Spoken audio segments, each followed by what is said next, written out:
नमस्कार प्यारे विद्यार्थियों, एक बार फिर से आपके अपने YouTube channel MD edu insight पर हार्दिक अभिनंदन, स्वागत।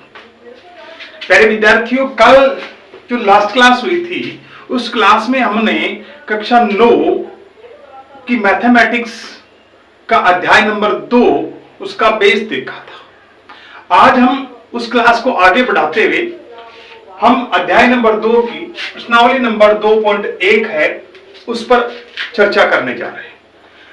उसके अनुसार कल हमने बहुपद और व्यंजकों के बारे में पता किया कि बीजीय व्यंजक कौन से हैं और कैसे होते हैं, इन बारे में अध्ययन किया। आज हम उनको आगे बढ़ाते हुए इसका क्वेश्चन नंबर 1 सोल्व करते हैं। वो कहता है कि निम्नलिखित व्यंजकों में कौन कौन एक चर में बहुपद है।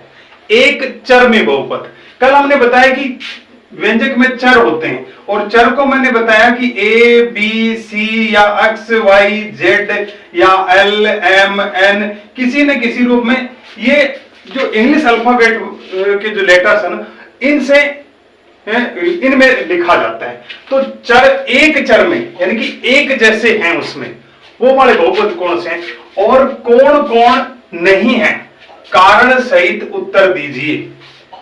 तो प्यारे विद्यार्थियों, अगर हम क्वेश्चन नंबर 1 के पार्ट फर्स्ट की चर्चा करें कि 4x की स्क्वायर माइनस 3x प्लस 7, इसमें चर क्या है? इसमें चर, ये जो इंग्लिश अल्फाबेट लिखा हुआ ना, ये चर है, ये चर है और इसमें भी x है और इसमें भी x है, यानी कि चर x है, एक ही चर है x। तो ये एक चर में बहुपद है, एक चर में बहुपद है।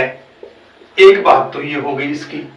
अब इसका सेकंड पार्ट है, वो क्या है? इसमें देखो y है और √2 है, इसमें एक ही है y के अलावा z नहीं है, x नहीं है, a नहीं है, b नहीं है, या कुछ भी और अल्फाबेटिकल जो लेटर्स है वो नहीं है। इसका मतलब ये भी एक चर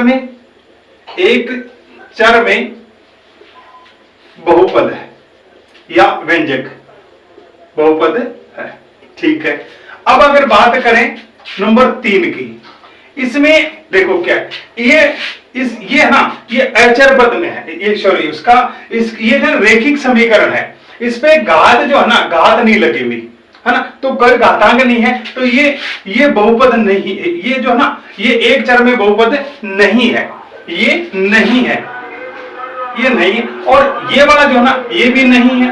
क्यों नहीं है? क्योंकि इनमें घात नहीं है। और इसमें देखें तो x, y और t, 3 अल्फाबेटिकल वर्ड आ रहे हैं, 3 इंग्लिश के 3 लेटर आ रहे हैं। इसका मतलब ये 3 चर में बहुपद है, 3 चर में बहुपद है। तो ये सारी चीजें क्वेश्चन नंबर 1 में अपने कंप्लीट होती हैं। अब इसका एक स्क्रीनशॉट ले लो, क्वेश्चन नंबर 2 पर चलते हैं अपने। स्क्रीनशॉट ले लो। क्वेश्चन नंबर 2 क्या कहता है अपना? क्वेश्चन नंबर 2 है, उसको देख लेते हैं बुक में क्या कह रहा है। क्वेश्चन नंबर 2,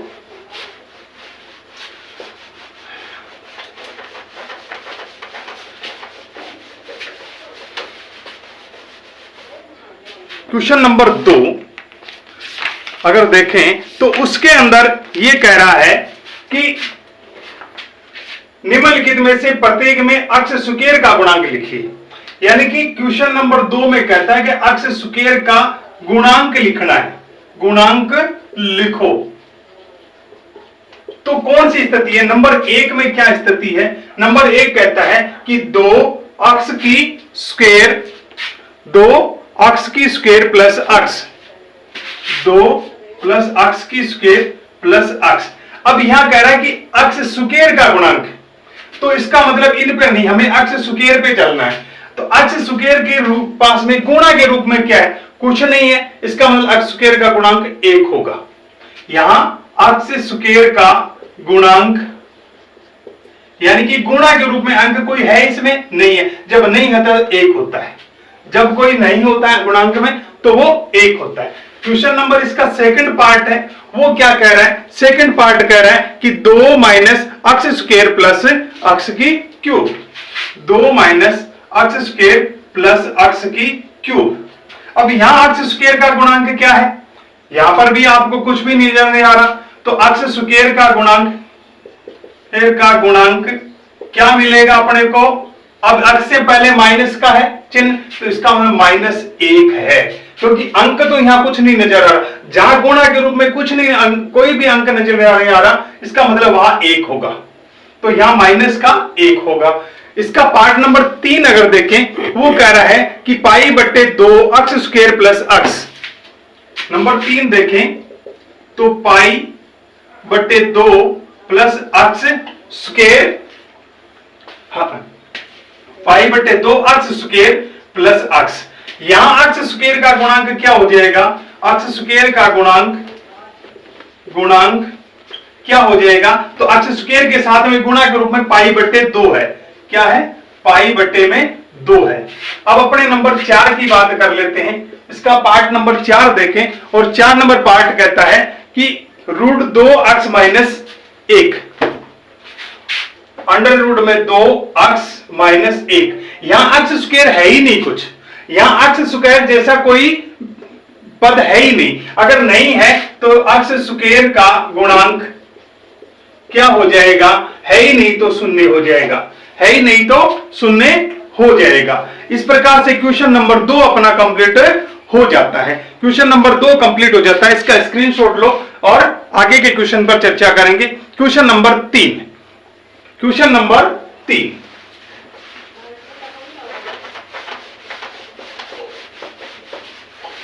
क्वेश्चन नंबर 3 क्या कहता है? 35 घात के द्विपद।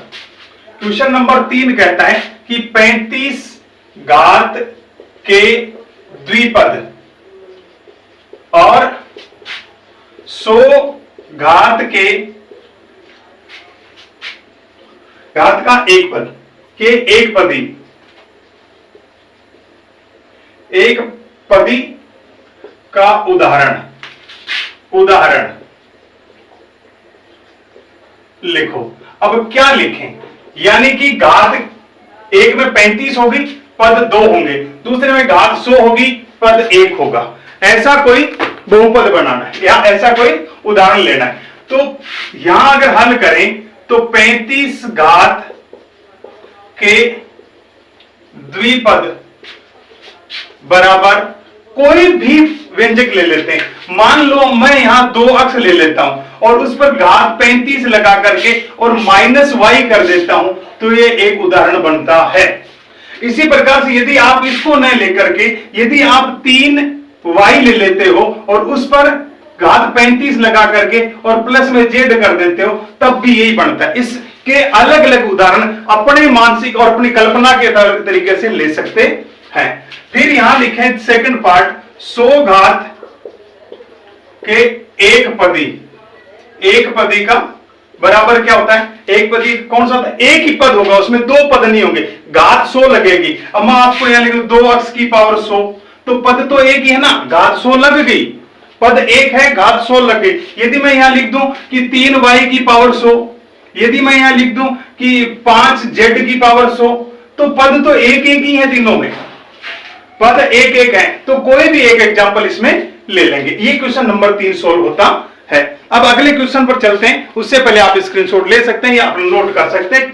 जब भी आपको स्क्रीनशॉट नहीं लेना होता है तो वीडियो को पॉज कर लिया करो, पॉज करके उसके बाद में उसको लिख लिया करो। जैसे मैं स्लाइड से हटता हूं तो आप वीडियो को पॉज करो और उसके बाद में उसको लिख लिया करो।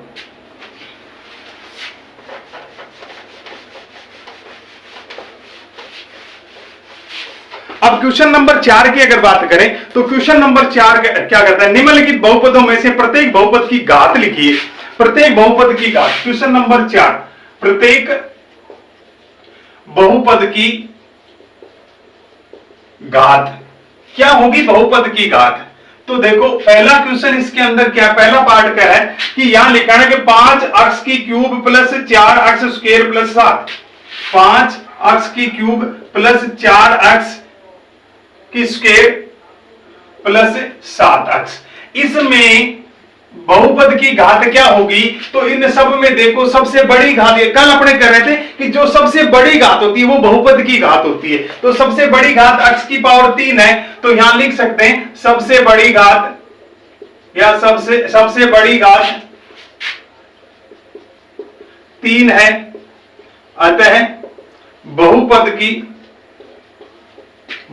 की घात 3 होगी।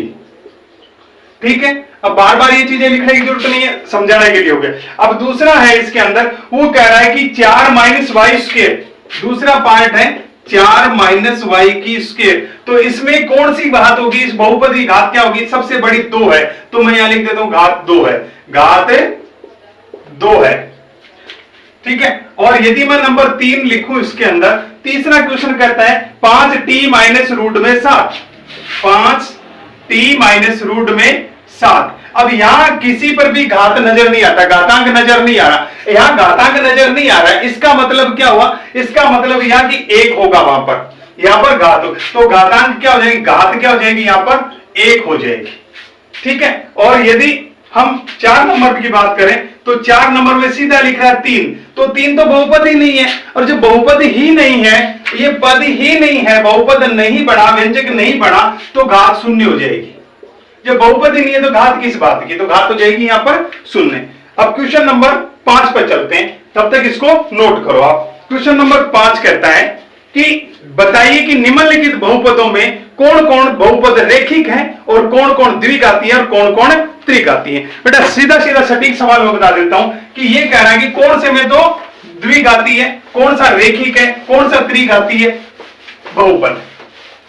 तो जैसे कि मान लो मैं क्वेश्चन नंबर 5 की व्याख्या कर देता हूं, उसमें कहता है कि रेखिक बहुपद कौन सा है, तो रेखिक बहुपद जहां पर घात सबसे बड़ी घात 1 होती है, सबसे बड़ी